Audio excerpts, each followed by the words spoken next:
guys, and welcome back to another episode of Change Wired podcast. My name is Angela Shurina. I'm your host. I'm your partner in personal and collective transformation, your executive master health coach 360, and just someone who is really passionate about every single day looking into all different strategies, how we can unlock and use more of our potential in our daily life to achieve our goals, to build our visions, so we get to live our most extraordinary lives, feeling the most alive, while also bringing the most value and service into this world. Today, guys, we're going to talk about discipline. We're going to talk about getting fit and perhaps getting into the best shape of your life, physically, mentally, financially, and how most of it actually has nothing to do with discipline. A couple of days ago, I had a call with a futurist. I have a few friends who do this for a living, which I'm quite fascinated with. Someone who has a profession of being a futurist. Sounds kind of cool.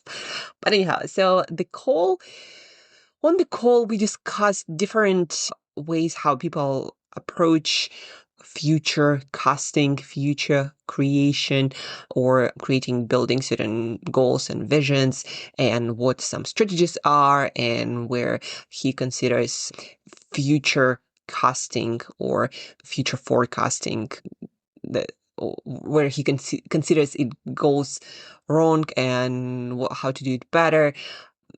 But then we switched to something that is more familiar to what I do, even though by the end of our conversation, I realized I might be this practical futurist helping people to build and create the most preferable future through daily actions. And my friend asked me this question, getting, I think, into the age where he has a lot of ambition still, but his health is not necessarily as supportive as he'd like it to be.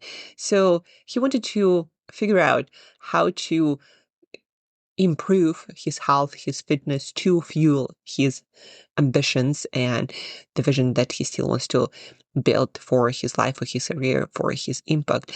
And he asked me a question, like discipline. Is it really the thing? Is it really sustainable? Is it really what you help people to build, to achieve, to create? How do you help people to keep going day in and day out, like that grind, that hard work? I don't think it's sustainable.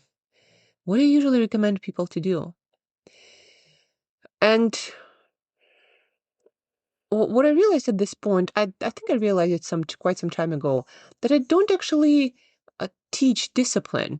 The only time I talk about discipline is to say I'm the least disciplined person you probably know.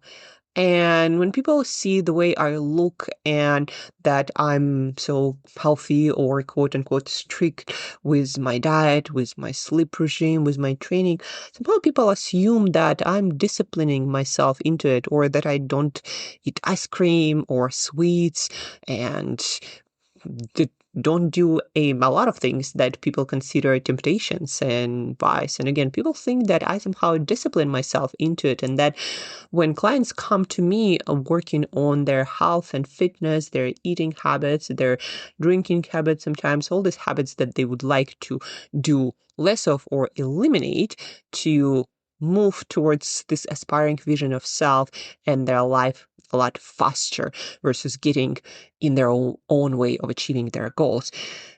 So I never in my entire 18-year coaching career, any of my clients said, Angela helped me to become more disciplined. My clients say things like, it feels like cheating. Like they do all the work and it feels like cheating. Like, how is it? What kind of magic do I do? Discipline, the kind of discipline you think about when you think about forcing yourself every day to do something you don't want to do. You can sustain it for a week, with the greatest energy and motivation, January 1st or your birthday, especially if you are in your maybe 39th year or 49th or 59th, in those numbers, people actually start doing all kinds of stuff and find discipline for things they didn't know they had. Or also at the turn of the decade, people are like, yeah, I'm going to run marathons now and go climb, I don't know, mountains. But anyhow, discipline is not a sustainable thing in a way most people think about that. And I'm speaking from 18 years again in coaching, helping people to achieve goals that they struggled with for decades, and smart people who achieved a lot in other areas, but somehow thought they didn't have enough, quote unquote, again, discipline to achieve their desired fitness levels or health or energy or sometimes even relationships, and just sticking with the behaviors that they know serve them the best, or that vision of self. But anyhow, what science and research and every single expert on motivation and greed, what they all tell us these days, it's this forcing yourself to do every single day something, it's not sustainable. Your life, your energy, your mood, they fluctuate so much, and you get overwhelmed and you're bombarded with so many things that to imagine that someone is going to be disciplining themselves through all of that for years and decades needed to maintain, for example, the peak state of health that you want to achieve. I don't even know who really believes in that.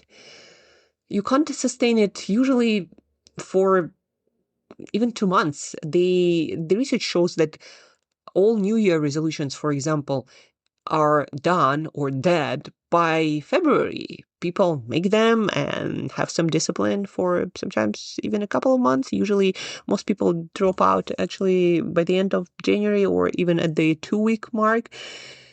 Discipline is not sustainable. Habits are. And the difference between disciplining yourself into something and making decision every day about forcing yourself to do something and habits is that they live in different parts of your brain. Habits live in the part of your brain that automates and makes things effortless. You become this kind of like Pavlov's dog, if you know who Pavlov was, and he did a lot of experiments on conditioning of animals. When he would ring a bell and bring a dog food, and then he would ring a bell and do that again and do that again and do that again. And after a while, he would ring a bell and the dog would salivate and the almost pre-digest stuff, and there was no food. But the dog behaved like the same way, whether there was food or not. But the whole point is, once something becomes a habit, whenever something triggers that or forces, or there is a cue, reminder of some sort, it's kind of like pushing a button on your phone that activates a program. So habits work the same way.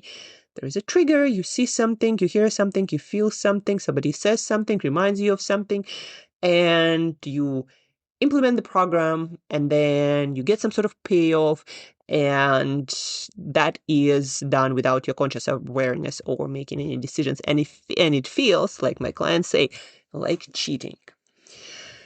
And the whole difference between how I help my clients to get into the fittest shape of their life when they were struggling with that for decades before, and they would go to this like intense sprints of doing, I don't know, some 75 hard or some other challenge, some that challenge, and then something would happen and they would get more stressed, more overwhelmed, more busy, and or just tired, and they would stop it, right? And never to get back to it.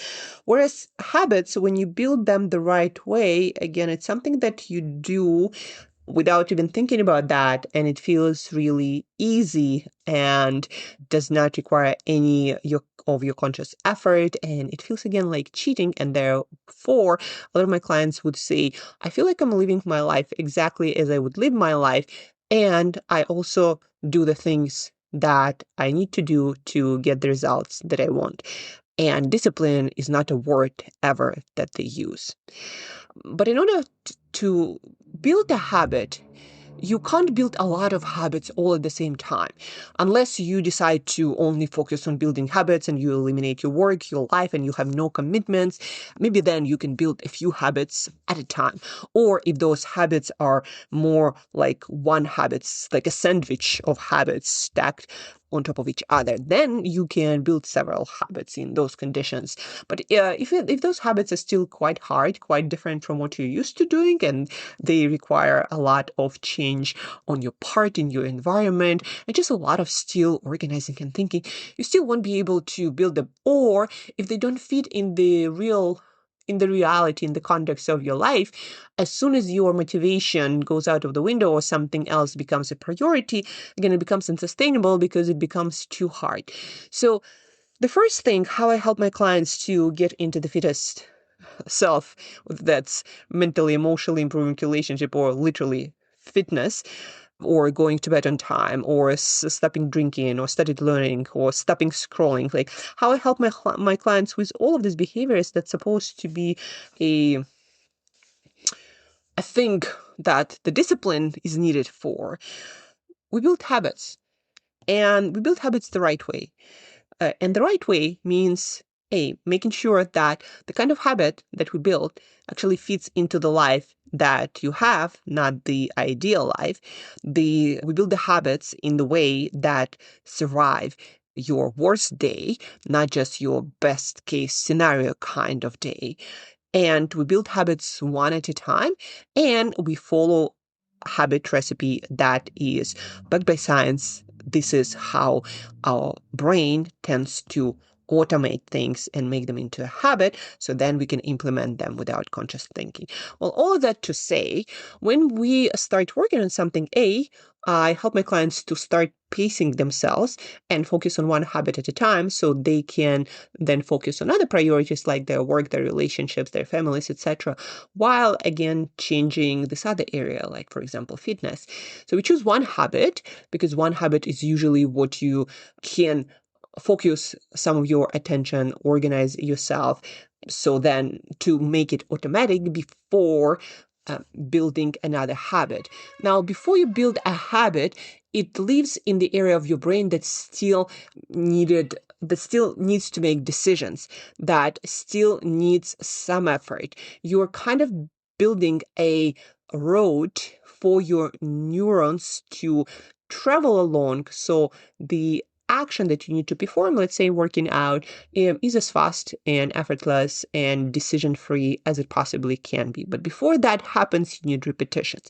But in order to do repetitions, you need to make the process itself as decision and effort and discipline-free as possible. And you do that by making the habit easy. Let's say instead of, if you want to start exercising consistently, you don't want to be driving to gym for an hour and then being stuck in some place and have to figure out all this complex equipment and have to jump through so many hoops to just get the thing going. Now, the first thing you want to do is to create a habit of exercising daily in whichever the easiest way it is. So let's say you wake up at, 6, and you dedicate the next 30 minutes to your exercise in the easiest way you can possibly imagine. Maybe you put your shorts by the door with your shoes, and you have your t-shirt, and you go for a run, or you go and do some jumping jacks, or what I usually give my clients who really don't have any exercise habit and didn't have it for quite a while, I just ask them to do 100, which is 20 squats, 20 push-ups, 20 jumping jacks, 20 burpees, 20 sit-ups.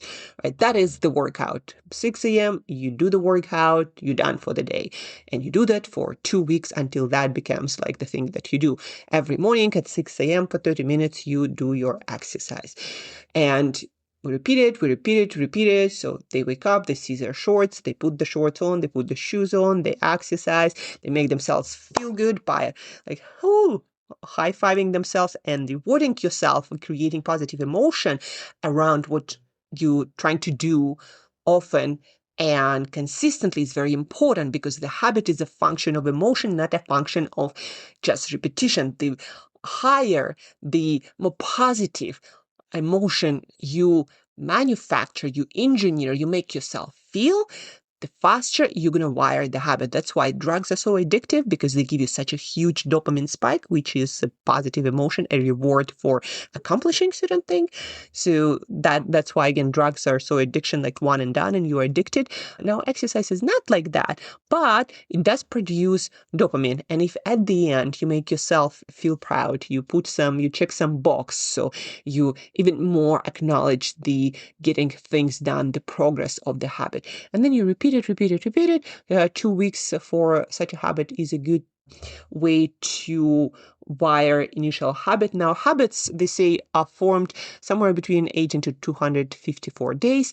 And I think it depends on how fast you automate it by making it as repeatable, as simple, as easy as possible, and the intensity of positive emotion you make yourself feel. Like, the more positive emotion you create around that thing, I believe personally, the faster you're going to wire it, and the easier you make it to start it, to do it, that also contributes to that. So we built one habit, and then let's say you now want to start working on your nutrition. And that's when you would start working on another habit. Not like, I'm going to change my breakfast, lunch, and dinner all at the same time.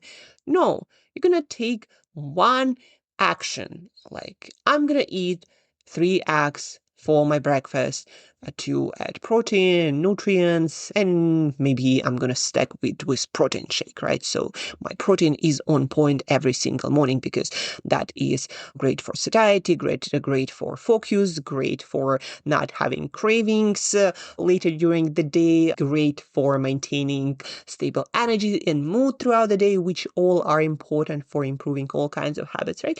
Then I'm going to eat those boiled eggs and I'm going to pre-boil them for the whole week. And I'm going to prepare my shake for the whole week. So the whole thing is super, super easy. And you do it every morning right after you exercise, one and done, and you stack habits and you make yourself feel amazing, high five yourself again. And that is the second habit that you're going to be working for another couple of weeks. And habit by habit, you develop this new routine, different rituals in your day. And the more repeatable you make them, the less they're going to feel like work. And the less they feel like work, the less discipline is needed. And the less discipline is needed, the less effort is needed, the higher there is a chance that you're going to do it for your whole life. A friend of mine, we were driving from the gym, and he said something along the lines that when he gets injured, and he noticed it with a few people, that people just stop exercising at all. Like, they didn't move much, they didn't walk much, they just, sit at their computer. If they have sedentary job, they drive where they need to drive, and they do basically like zero exercise. And the reason why I wanted to tell you that is because for most of the habits, it is very important to continue the routine, even though sometimes you won't be able to do everything that you needed to do in the original habit. Like, what I mean by that is, if I don't have the opportunity to go to the gym in the morning, I go for a walk, right?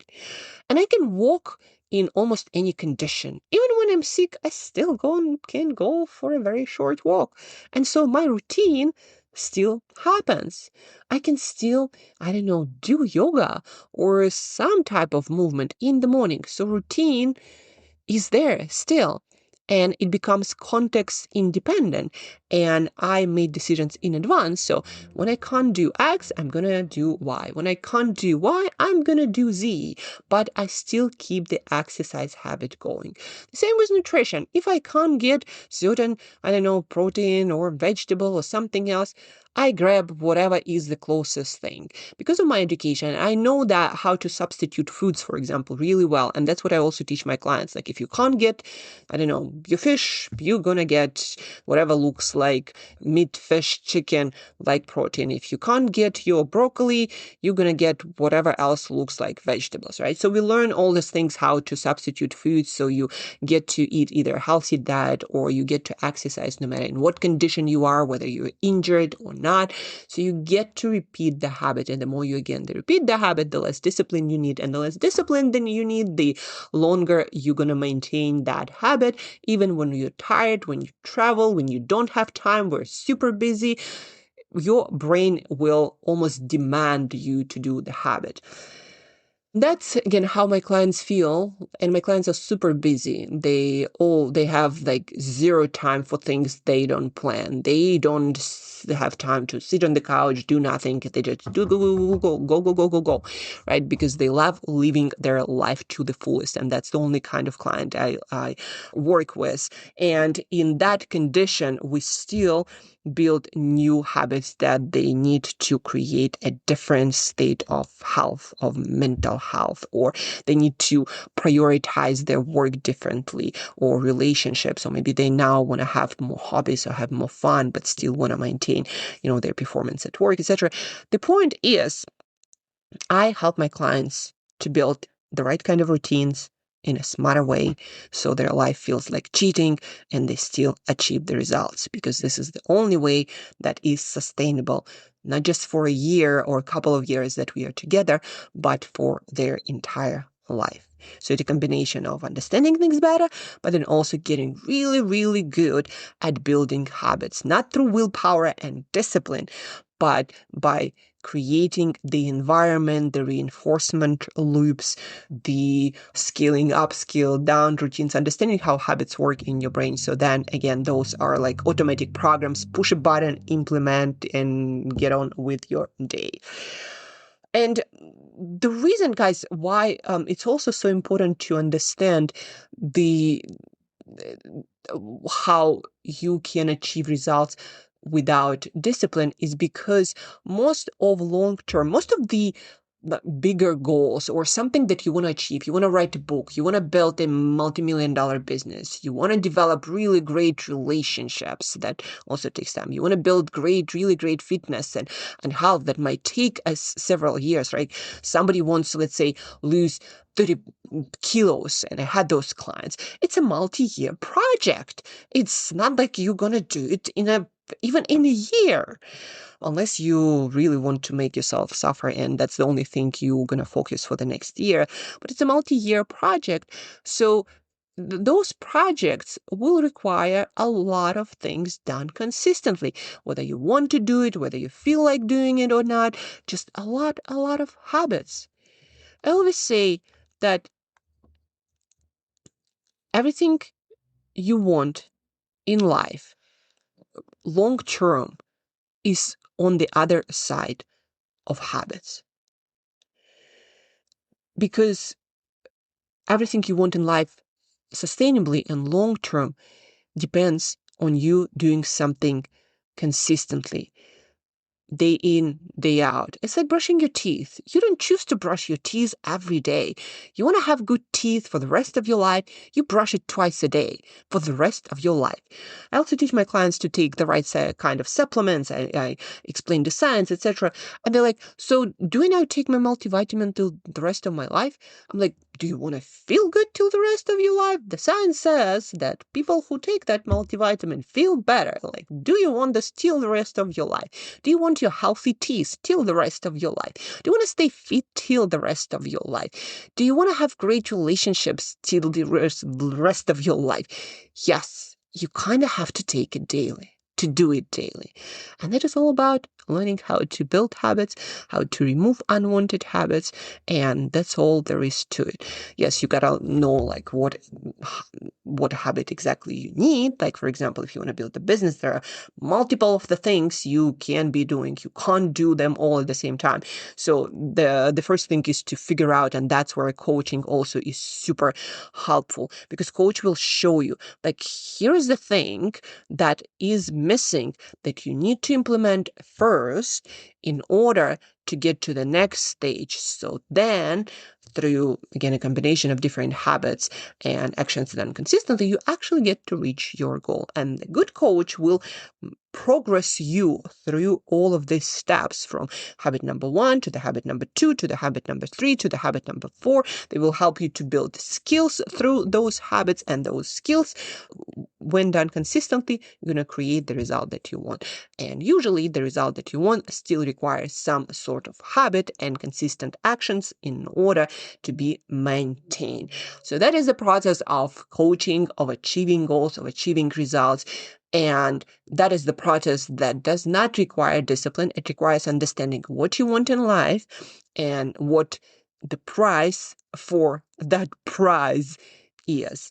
And the best hack I found to understand what you have to pay for the result that you want is to ask people who already got that, and or coaches who helped other people to get what you want. Because sometimes people get something that you want, but they don't really understand the whole process that got them there. And that's what teachers and coaches do. Like, okay, this is the process. You do this and you achieve result. And when your coach or teacher gave this result to someone else, there is a very high probability they can teach you the same process. And if they did it with many people, there is even higher probability. And that's why people with more experience get to be paid a lot more, because they have this guarantee, hey, I helped that many people to do this thing. Most probably, I can help you to get the same. But in any case, the most important lesson of today's podcast that you want to get is discipline has nothing to do with maintaining long-term goal and, well, getting the goal and maintaining it. It has to do with your ability of A, choosing the right action, B, making the habit of it. Because just like with brushing your teeth, if you want to get your clean, healthy teeth and you want to maintain them, you kind of gotta do it daily. I hope, guys, you learned something on this podcast. I hope that it made you think differently about discipline. And if you're trying to get yourself more disciplined, please do understand it is not the discipline you're looking for. You're looking better systems to build the right kind of habits that will, on autopilot, give you as a side effect the result that you want. And if you're still trying to get disciplined, I can tell you right away, you're going to fail. Thank you guys for tuning in. Thank you for listening. Please do share this podcast episode with at least one other person who you think will benefit from this podcast. This podcast is spread by people like yourself who would like other people to thrive and do better.